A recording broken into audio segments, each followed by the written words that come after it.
السلام عليكم ورحمة الله وبركاته. خلينا اليوم نروح نلم التفاح من الأرض حتى نسوي خل. طبعا خل التفاح خل جدا رائع وجدا مفيد وجدا صحي. بس هنا البستان شو صار بها حلفة مرة ثانية، إن شاء الله ننظفها. شوفون العنب شلون صار ما شاء الله. هذا العنب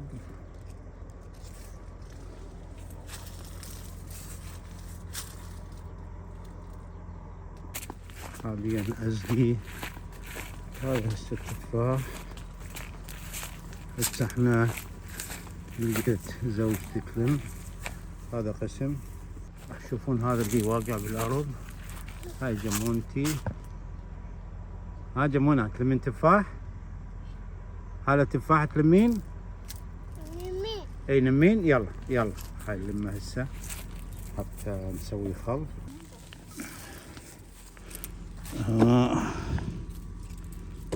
هذا كله راح نلمه وبعدين نقوم بغسله. تشوفون ما شاء الله خيرات. هذه طبعا انا عندي 5 هروش تفاح، 5 وهذن 5 ما شاء الله. هذا يذبن تفاح من تفاح. هذا حسب ما أهل الخبرة يقولون أنه اللي واقع هو هذا اللي يصير للخل.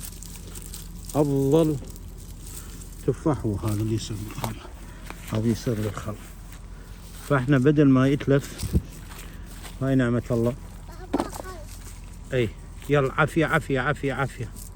يلا عافية جمونة، عافية عافية عافية عافية عافية جمونة، عافية. هاش لميتي. يلا هيك عافية جمونة. اي طبعا الشيء اللي ما قلت لكم اياه، شوفوا تلاحظون انه قبل تقريبا 3 ايام او 4 دخل الواوي ثعلب، وما ادري شلون لقف وحده من هذا الديك الرومي، ما ادري شلون لقفها وخلى اولادها. هاي تلاحظون شلون هاي البقايا مالته. الأنثى هي النثية هذه طية مسكينة. شلون أنا ما أدري ما لقيت. هاي شوفوا، بس أنا هسه تحلفت بيه، تحلفت هسه بيه إن شاء الله. شوف هاي، شوف شلون هاي، شوفوا شلونها والله كبيرة، حيل كبيرة. يعني ما أدري، اجيت أني لقيت يعني فروخة موجودات بس هي ما هي. قلت هذه ماكو غير انه راح تبيض، لانه هي فعلا على وشك يعني ذبت بيضة، بيضة بيضة. وين روح، فراح تقوم تبيض. فالظاهر طالعة مكان وتبيض. وهذا الديك الرومي طبعا جدا جدا مزعج. على كل حال هسه هذا التفاح احنا راح نشيله هنا، وان شاء الله تعالى نسوي خل.